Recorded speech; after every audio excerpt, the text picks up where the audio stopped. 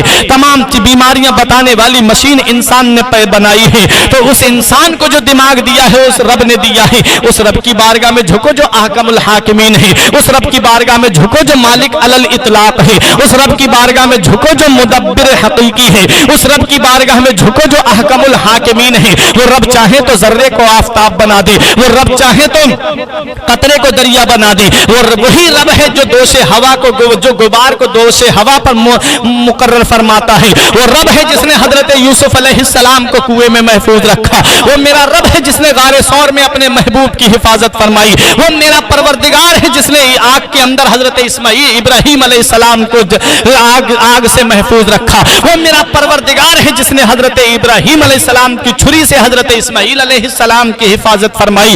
اس رب کی ذات پر بھروسہ رکھو، جھک جاؤ اس رب کی بارگاہ میں، آ جاؤ اپنے رب کی بارگاہ میں، رو رو کر کے دعائیں کرو، میرے پروردگار ہم سے جو گناہ ہوئے ہیں، میرے مولا ہم سے جو خطائیں ہوئی ہیں، مولا ہم اپنے خطاؤں کی گناہوں کی معافی چاہتے ہیں، میرے پروردگار عالم میری دعا کو قبول فرما لے، میرے مولا میری خطاؤں کو معاف فرما دے۔ وہ رب ارحم الراحمین ہے، میرا رب غفور و رحیم ہے، میرا رب تمہیں بخش دے گا اور میرا رب تم کو نیک اولاد عطا فرما دے گا۔ اس رب کی بارگاہ میں جھکو جو رب تمام جہانوں کا پروردگار ہے، اس رب کی بارگاہ میں جھکو جس نے ساری کائنات کو پیدا کیا ہے، پروردگار عالم کی بارگاہ میں جھکو گے، میرے رب کی بارگاہ میں آ کر کے رو رو کر دعائیں مانگو گے، معافی مانگو گے اپنے گناہوں سے، اور اپنا رب کی بارگاہ میں جھک کر کے یہ عرض کرو گے رب حبلی من الصالحین، میرے پروردگار ہم کو نیک اولاد عطا فرما دے، میرا رب تم کو نیک اولاد عطا فرما دے۔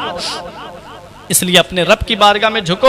مہمان کا آنا برکت کی نشانی ہے، مہمان جس گھر میں آتا ہے اس گھر میں خیر و برکت لے کر کے آتا ہے، مہمان جس گھر میں آتا ہے وہ خیر و برکت کا سبب ہوتا ہے۔ مولا علی شیر خدا نے فرمایا جس کو یہ دیکھنا ہو کہ میرے گھر میں برکت ہے یا نہیں ہے، وہ اپنے گھر میں دیکھ لے کہ مہمانوں کا آنا جانا لگا ہوا ہے کہ نہیں ہے، اگر مہمانوں کا آنا جانا ہے اس کے یہاں پر تو اس کے گھر میں خیر و برکت ہے۔ میں نے حضرت ابراہیم علیہ السلام، حضرت اسماعیل علیہ السلام کا واقعہ بیان کیا، میرے بیان کرنے میں سبقت لسانی کی وجہ سے یا بتقاضۂ بشریت کوئی غلطی ہو گئی ہو، میں توبہ کرتا ہوں، استغفر اللہ ربی من کل ذنب و اتوب الیہ۔ کلمہ طیب پڑھنے لا الہ الا اللہ محمد رسول اللہ صلی اللہ علیہ وسلم۔